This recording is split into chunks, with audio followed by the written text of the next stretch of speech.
From the 2017 Southern Kentucky Festival of Books, I'm Barbara Deeb, joined now by Sarah Gorham. Sarah is a poet, essayist, and president and editor-in-chief at Sarah Band Books. Thank you so much for joining us. My pleasure.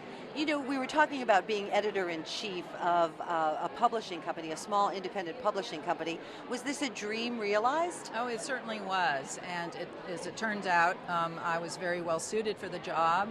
We started small, just a few books a year, and then began to grow pretty rapidly. We publish short fiction, essay, and poetry, which are the so-called poor cousins of the publishing world. You know, and we talked about being in this business for over 2 decades, how that's changed the way you do business. Right. Well, certainly the biggest change is technology, and that has made things both easier for us and more challenging because it happens so rapidly. We've managed to stay ahead of the game pretty much all the way through our 23 years. That's exciting. Now, you have a new book. It's called Alpine Apprentice, a memoir. Right. What's it like to write a memoir? Well, it's not exactly a memoir. It certainly starts that way, but it has elements of philosophy in it. It's structured like a travel log, actually after the New York Times travel section. It's got elements of Swiss culture in there. I examine Swiss culture. So it's a kind of hybrid. And I happen to have a really good memory for these particular 2 years of my life, which I was sent to an overseas boarding school in Switzerland, in a very isolated part of Switzerland. And it was run by Swiss and Americans. It was more of a boot camp than what you might consider a boarding school to be. It was so important to me as a teenager that I've been dreaming about it for the last 40 years, pretty much every other night. And so this book is a kind of, what do they call that? Exorcism. Oh. Of that dream. I'm trying to get rid of that dream, of course, which didn't work. But here it is in print. And what's ahead for you? Ahead for me? Yes, I'm working on another book of essays. This one's called Funeral Playlist. And I'm choosing the songs that will be played at my funeral and writing about each one of them. What a lovely idea. Yeah, of course I won't be there to enjoy it, but... but the others will. Yeah. Continued success to you. Thank you so much. We've been talking with Sarah Gorham.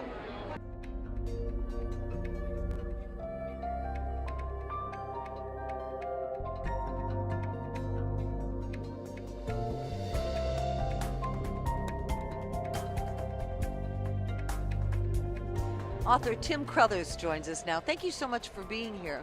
Barbara, it's my pleasure. Well, you have a background as a writer. You wrote for Sports Illustrated. And then fast forward, you're now teaching in the School of Journalism at the University of North Carolina. And somewhere in between there, you managed to find time to write books.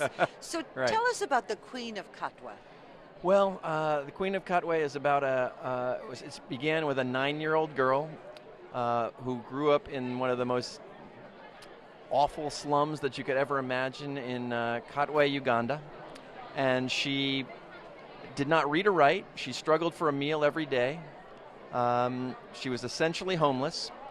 And one day she turned up on the doorstep of a Ugandan missionary who offered to teach her the game of chess. Now, there is no word for chess in her native language, so it was completely foreign to her. She had no idea what she was getting herself into. But she agreed to play largely because they offered a bowl of porridge every day at the chess academy. And so she kept coming back day after day, mostly to eat, more so than the chess initially. But all of a sudden, they began to realize that she had a special gift for this game. And within a few weeks, they had identified her as essentially a potential prodigy in the game. And so 4 years later, after turning up on that doorstep, she became an international chess champion.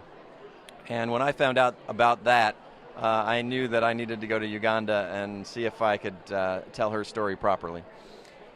Was it fated as you did your research? I mean, not the fact that you learned about this story, but her story, that she would show up on this particular doorstep and that chess would be the game of choice offered to her? I'd like to think so. I mean, you know, we all have our moments that are pivotal in our lives that change our lives. In fact, you know, I could count the writing of this book as a pivotal moment for me. I mean, we all have these moments in our lives, and so. You know, she was at that point where she was really desperate. There was really, you know, she was just trying to survive every day. And the thing about Katwe is kids are so focused on just that survival instinct that they don't have a chance to really form a dream. It's not a place where people have dreams. So what this day allowed her to have for the first time was a dream. She was told that, you know, this is a game that you can grow in. This is a game that you can climb a ladder to eventually become what is known as a grandmaster, the highest level of chess. And that became her dream.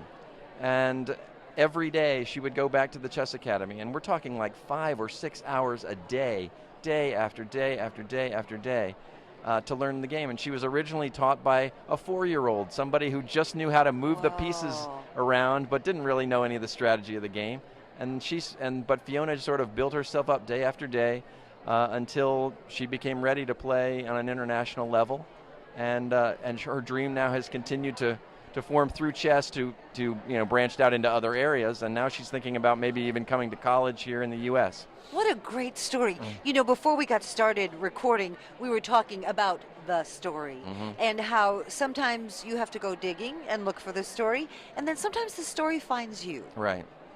Yeah, I mean, this one really did find me. I mean, as you mentioned, I'm a journalism professor, and I tell this story to my students all the time because it's very instructive, I think. Somebody came up to me after a talk I'd given on a different book at an appearance, and they said, "I have a good story for you." And as a journalist, I hear that a lot. Sure. And it isn't always a great story. Right. In fact, most of the time, it isn't that great a story. Yes. But what I've learned over the years as a journalist is no matter how skeptical you might be about whether this is going to be a great story, always listen to that story, because 99 times out of 100 it's going to be a dud, but the next time it's going to be the Queen of Katwe. And if you're not ready to listen to it and ready to follow it and ready to pursue that story when it falls into your lap, then you'll miss it. And you know, to this day, you know, I am so thankful for that gentleman coming up and telling me about this story that he just read in his church newsletter and thought, maybe, you know, might be something you might be interested in looking into. Next thing I know, I'm in Uganda. And remember, everyone does have a story to tell, right. For sure. So what's your process? You know, you do wear a lot of hats. You're busy. You're a professor. When do you write? Well, the beauty of being a professor is that I have my classes that I teach each week, but beyond that, I don't really have a routine that I have to follow. I don't have a 9 to 5. So what I try to do is in between the grading and the preparing for my classes, I try to find some time to sneak in to write. And my process is really simple, and I developed this years ago, the first time I ever sat down to write a book, and that is, at the end of the day, I ask myself, is the project I'm working on, in this case, The Queen of Katwe, better than it was when I woke up this morning? If I've inched it forward in any way, whether it be writing, you know, working on a chapter, or making a phone call, or doing some reporting, or whatever it might be, whatever stage I am at it, I just want to be able to say at the end of each day that I have moved the process forward.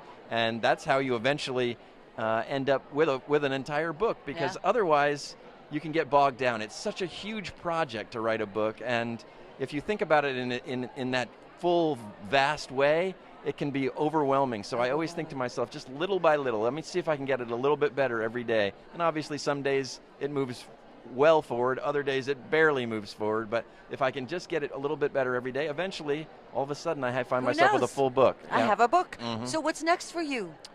Well, it's interesting. This other book that I worked on many years ago, called The Man Watching, which is a book about the greatest dynasty in the history of college sports. Most people don't have any idea that this team, the UNC women's soccer team, has won 22 NCAA championships, the most by far in the sport, and the greatest dynasty in the history of college sports. And recently I got a call from somebody in Hollywood. Now I guess I'm sort of connected to Hollywood because of the Queen of Katwe. And so somebody called me and said that they were interested in possibly turning this book into a movie. And so I'm doing something which I've never done before, which is try to write a screenplay. And I have found out that it is diametrically opposed to everything that I've tried to do before. You know, sitting down and writing actual dialogue and trying to create a movie script. Having watched The Queen of Katwe now, I've probably watched it close to 10 times.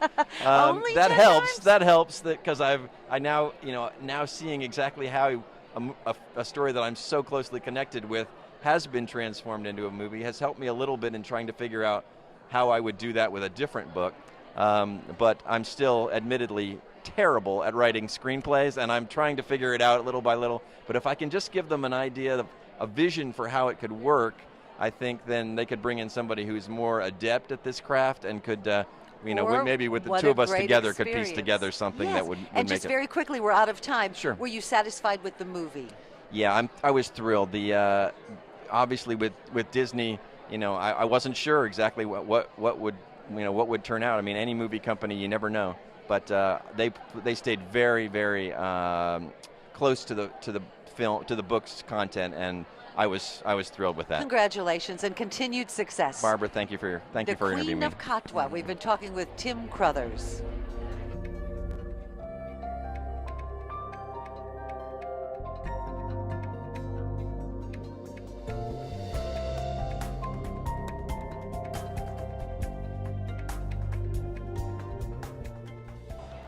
From the 2017 Southern Kentucky Festival of Books, I'm Barbara Deeb, and I am delighted after 17 years to be reunited with R.L. Stein. How are you? It's been a long wait, Barbara. It's been a long wait.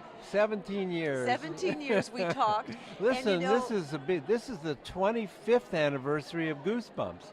Is it really? 25 years of writing this stuff. Do you believe it? No, because so when we talked all those years ago, you were sort of new in the yes. biz. Yeah, I was. 25 now here years. we are still, and Goosebumps still going. It's pretty amazing. It is pretty amazing. And I went back to the archives and I looked at that interview. I had bad hair, but you look just the same. You really do. But one of the things when we talked, you were struck by, at that time, you were the most popular children's author in the world with your Goosebumps. And I remember thinking as I looked at that interview, you were struck by that. Kind of a struck. Wow. I was amazed. Amazed. Who would believe it? Well, back then, back at the height of Goosebumps in the 90s, we were selling 4 million books a month. It was amazing. No one ever dreams of that. I mean, how lucky am I, And now to still be doing it is really great. And we just signed on. I'm going to do 4 more. So let's go back. For those who've never heard, but they've read those Goosebumps, maybe they don't. R.L. Stein. What makes a good scary story? A good scary story is surprises, a lot of surprises. And you get fooled a lot. To me, that's what's really important. I try to make it so no way you can guess the end of the story, and about halfway through you say, oh my, I had no idea. I had it totally wrong. I can't believe it's totally twisted from what I thought. That's what I try to do. But you also, if I remember, you like to get your title of your book first and then kind of work from there. I start Still do every that? book with a title. Huh. I never get it. I never think of ideas. People say, where do you get your ideas? I say, I don't think of ideas. I only think of titles. And then that leads me to a book. I was walking my dog in the park, and these words popped into my head. Little Shop of Hamsters. It's a great title. That is a great title. Little Shop of Hamsters. And where did that come from, yeah, walking your dog? Where? Right? I know. And then I have to start thinking, well, how do I make hamsters scary? What do I do? That's that true. was hard. That was a challenge. But that's how all my books come. They all come from a title first. And then, we talk about scary, and like you said, it's got to be a safe scary when you're writing for children. Although your books translate to all generations. Yeah, but I don't really want to terrify kids. That's not really the point. The point's to get them to read. The books are so easy to read, short chapters. no tough words. I mean, the whole point is reading motivation, seriously. Don't really want to terrify them. So, but kids know when they pick up a Goosebumps book, there's gonna be kind of creepy things happening. It's gonna get a little bit frightening. There'll be some funny stuff, and then there'll be a happy ending. Always a happy ending? Yeah, so they're always. It's a rule. Once I did a Fear Street novel with an unhappy ending, just for fun, to see what would happen, and the kids turned on me immediately, and I got letters. Dear R.L. Stein, you moron, how could you do that? You idiot, are you going to finish, are you going to write a sequel to finish the story? They couldn't accept an unhappy ending. What's that tell you about readers and what they, seriously, that they come to expect a certain brand when they look at what they do? Yeah, thank God they can expect a brand. Speaking of your brand, Yes, your brand has my grown. brand. Your Goosebumps brand. What about the movies, the Goosebumps movies? The movie was so fun. I turned out good, you know. You It never did. know what you're going to get. I didn't have a whole lot of input on the movie at all. But Jack Black made a good, sinister version of me, don't you think? I love Jack Black. Now everyone, confuses us. Jack and I are like twins, right? So you didn't have much input on the No, movie? not at all. Aw. No one wants to talk to the author out there. Well, They but don't want then, to talk. so you go to see the movie, right? You're going to see the premiere, and you kind of sit there and Well, You never I know saw what a you're lot gonna of get. versions. No, I saw a lot of early versions. Okay. And of course I went down. I have my little 4-second cameo Yes. at the end. I told everyone I was on for 5 seconds. It was only 4, but We won't tell. no. We won't tell. You and I talked before about Alfred Hitchcock, and what comes to mind is the 39 steps, that element of approaching danger. Yeah. Do you incorporate some of that A when lot. you write too? Well, I A lot? try. Yeah. You try. Especially in my older novels, the Fear Street novels. I brought back Fear Street, I'm killing off teenagers again. Here we go. Everyone loves that. They Uh-huh. love killing teenagers. And I try to, you try to build that kind of growing dread. Where the reader is ahead of the characters. And the reader knows something is going to happen, and the characters don't know it yet. And I think Yes. that creates a lot of suspense. What's around that corner, right? Yes, that's right. Now, That's- in the decades that you've been writing and celebrating 25 years of Goosebumps, the way people consume books has certainly changed. Yes, And in your opinion, is that a good thing? yes. It hasn't affected kids that much. Kids still like a real book. And the whole e-book thing, the whole thing with the Kindles and reading on your iPad, hasn't affected kids. It hasn't really trickled down. And they still, all the surveys show that kids and teenagers still prefer reading books, which is interesting because they love screens. They love playing on screens, but they like reading. So it hasn't really affected children's books that much, but I think it will. But for me, if people are reading on a screen, or they're reading on the back of their hand, or they're Right. reading on a watch, or a phone, that's wonderful. They're reading. They're reading the stories. They're getting the stories. So I think it's great. I read books at home. I read when I travel. I take my Kindle with me. I've got 10 books with me in this little thing. It's a wonderful thing. So take our viewers, if you will, into a day in the life of R.L. Stein. Yeah, but that's maybe pretty not, boring. not when you've got thousands of people waiting to get your signature. Yeah. But just, a normal day, when you're at home, when you're not Uh-huh. traveling, or Yeah. does normal even exist? No, of course. Okay. No, I have to. What's I that have look to like? work, Yes, you do. I have to write. I'm still writing 7 or 8 books a year. So I get up and I read the paper, and I sit down at my computer about 9:30 in the morning, and I write 10 pages every day. Is that you About set 6 that goal? days a week. Okay. 2,000 words. Okay. Everyone goes by words now.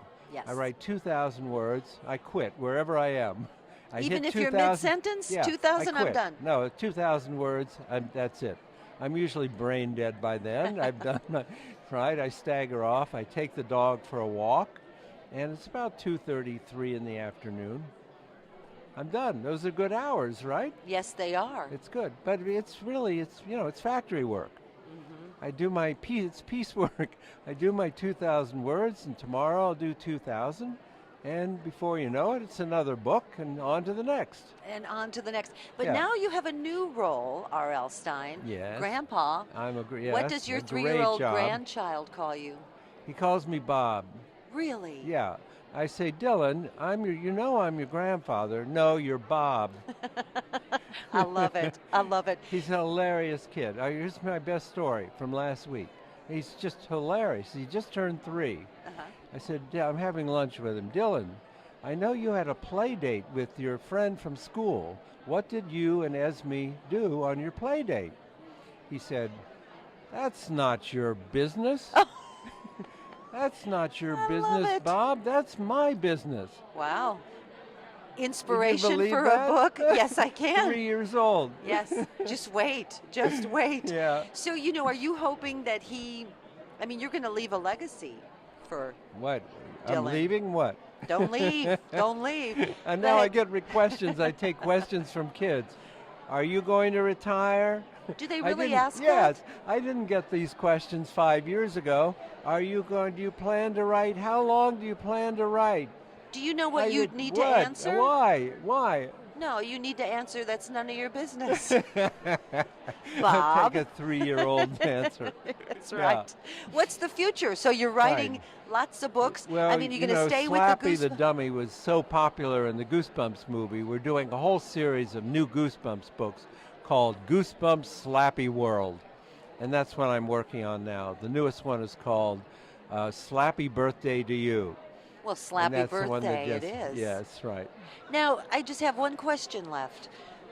You've done this, you check it off the list, that box checked. Is there something still that R.L. Stein wants to do No. that hasn't? I've done it all. I done it all. I just wrote my first comic books for Marvel. That was a live stream. I've never written any comic books, and I just did a whole series of comic books called Man Thing with this Man-Thing. horrible swamp creature. So I've done Marvel comics. I've had movies. I've been a character in a movie. What more? I'm just, am I the luckiest person or what? Or what, Bob? I am. Thank you so much for sharing your time. Barbara, this was great. Oh, I love always good to talking with see you. you. R.L. Stein has joined us from the 2017 Southern Kentucky Festival of Books.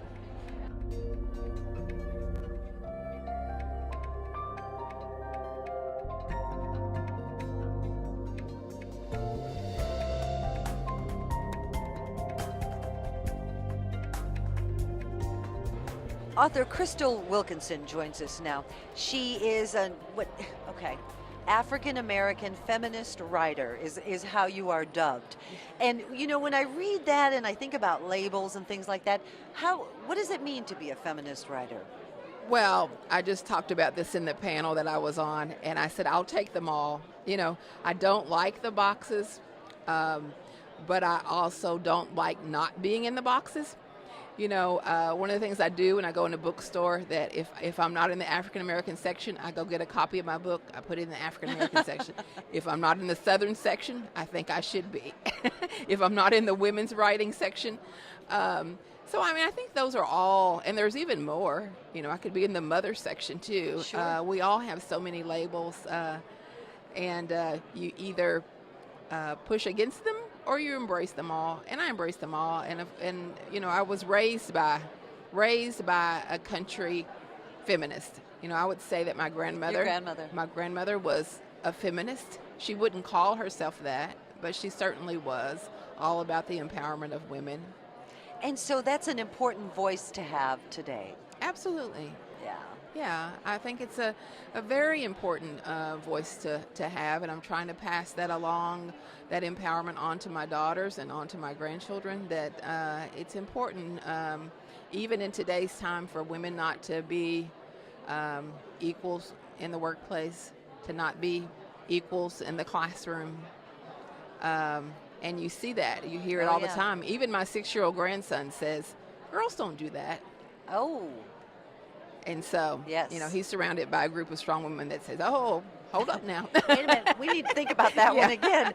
Let's talk about the book, The Birds of Opulence, Yes. which has to do with intergenerational mental illness. Yes. Yes. Yeah, it has to do with a lot of things. So it has to do with mental illness, which is something that's often in the blood. So it has to do with the things from our past, from past generations that we can't help but to carry forward if it comes through our bloodline. Sure.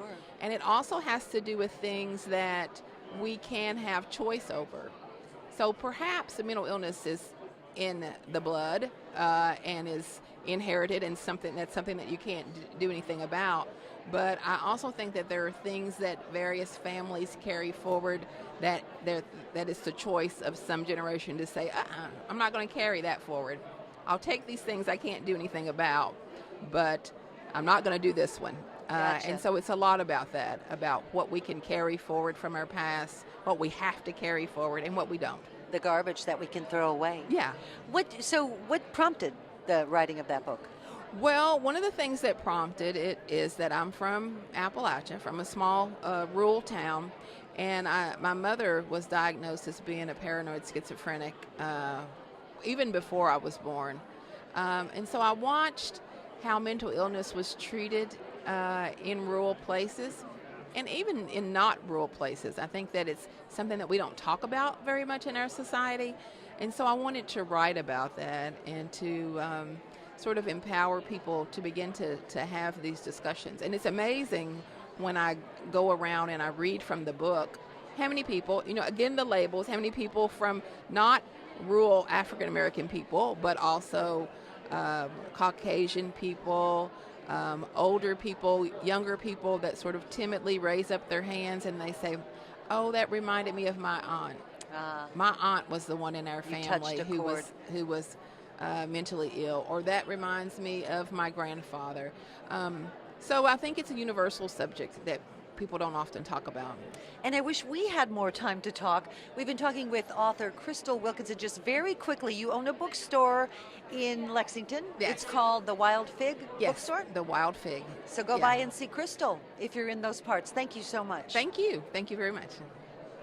From the Southern Kentucky Festival of Books 2017, I'm Barbara Deeb. Thanks for joining us.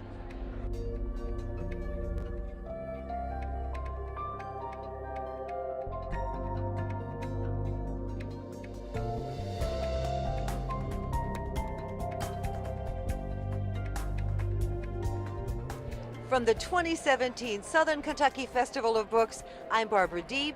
Thanks for joining us.